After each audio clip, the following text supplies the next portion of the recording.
Hello busy minds. మీరు చాలా టయర్డ్గా feel అవుతున్నారా? ఏం వర్క్ లేకపోయినా కూడా. సో ప్రాబ్లం మీ వర్క్ కాదేమో, మీ చుట్టూ ఉన్న పీపుల్ అయి ఉండొచ్చు.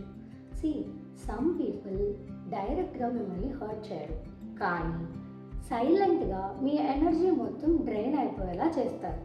కొంతమంది ఉంటారు, వాళ్ళతో మాట్లాడితేనే స్ట్రెస్ వచ్చేస్తుంది, వాళ్ళతో టైం స్పెండ్ చేస్తే ఎనర్జీ మొత్తం డ్రైన్ అయిపోతుంది. మన మూడ్ ఉంది, వాళ్ళతో మాట్లాడిన వెంటనే ఆ మూడ్ కూడా మారిపోతుంది. వీళ్ళని సైకాలజీలో ఎనర్జీ డ్రైనర్స్ అని అంటారు. వీళ్ళతో ఉన్నప్పుడు మన బ్రెయిన్ దాన్ని డేంజర్గాను, అన్కంఫర్టబుల్ సిచ్యువేషన్స్గాను అర్థం చేసుకొని వెంటనే stress hormone, stress hormone right, cortisol, ఆ హార్మోన్ని రిలీజ్ చేసేస్తుంది. ఆ హార్మోన్ వల్ల స్లోగా మన మెంటల్ పీస్ అనేది పోతుంది. సో ఇలాంటి వాళ్ళని హ్యాండిల్ చేయడానికి నేను సింపుల్గా 3 టెక్నిక్స్ చెప్తాను. Technique number 1, boundaries. మీరు చక్కగా మీ బౌండరీస్ని సెట్ చేసుకోండి.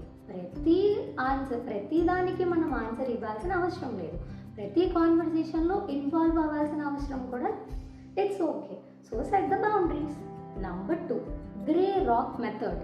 అంటే వాళ్ళు అడిగే క్వశ్చన్స్ కానీ, వాళ్ళతో మాట్లాడే కాన్వర్సేషన్స్ అప్పుడు కానీ ఎమోషన్లెస్గా, న్యూట్రల్గా ఆన్సర్ చేయండి, జస్ట్ లైక్ అ రాక్. అప్పుడు స్లోగా వాళ్ళకి ఇంట్రెస్ట్ తగ్గిపోతుంది. అండ్ నెంబర్ 3 ఏంటి అంటే, సర్కిల్ని జాగ్రత్తగా చూస్ చేసుకోండి. మీకు ఎక్కడైతే పీస్ దొరుకుతుందో, ఎవరితో టైం స్పెండ్ చేస్తే పీస్ఫుల్గా ఉంటారో వాళ్ళతో ఎక్కువ టైం స్పెండ్ చేయండి. ఇలాంటి వాళ్ళతో తక్కువ టైం స్పెండ్ చేయండి.